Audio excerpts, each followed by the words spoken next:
Ito na Miss Ayesha, nakuha ko na dito sa may Arenas. Ayan, galing kaming Pulay pa, Pulay. Layo, pinuntahan talaga namin. Ayan thank you.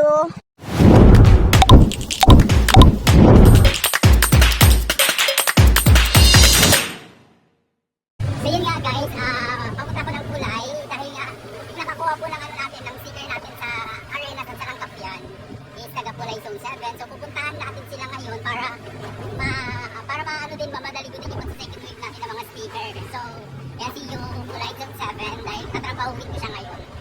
So yun lang guys, bye! Gumaganda ang paligid kung bawat tao ay puno ng pag-ibig. Napapawi ang bigati, masilayan lang ang Zone 7, so dito na tayo sa may papuntang Zone 7 area. Ang hirap ang vlog pag walang videographer.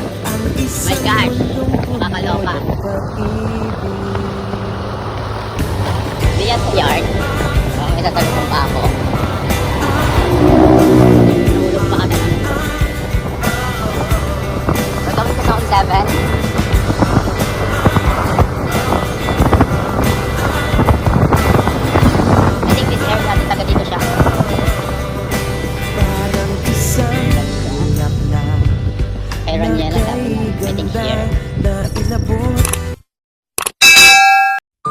So yun nga mga kayaman, dito na ako. Ito pala dito sa may Pulay Zone 7. So ayan sa ate girl. So ito yung dinaanan ko. Ayan. Yan yung kaninang. So bago ako mag-start, ipapakita ko sa inyo ito yung buhok niya. So ang gagawin natin sa kanya, Brazilian natin dahil Brazilian kang nakuha nila sa Arenas.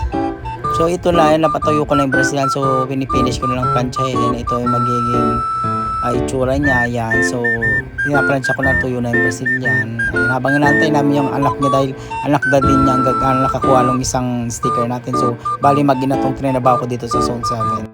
So ito na yung after ng book ni madam. Yung kalakita nyo na before kanina, ito na yung after ng Brazilian na siya. So yun lang guys. Ito naman yung isa, tignan yung hair dry. Ayan. Nakita yung purple na. Ayan, ito yung nakuha lang pangatlong sticker. Kinuha sa ng kapyan. Mama niya yung yung pangalawa. Kinuha din sa Arena. So di ba bongga na nila. So ito tatrabaho natin. Tapos si mama niya, so siya naman. Dito ako sa Pulay Zone 7 guys.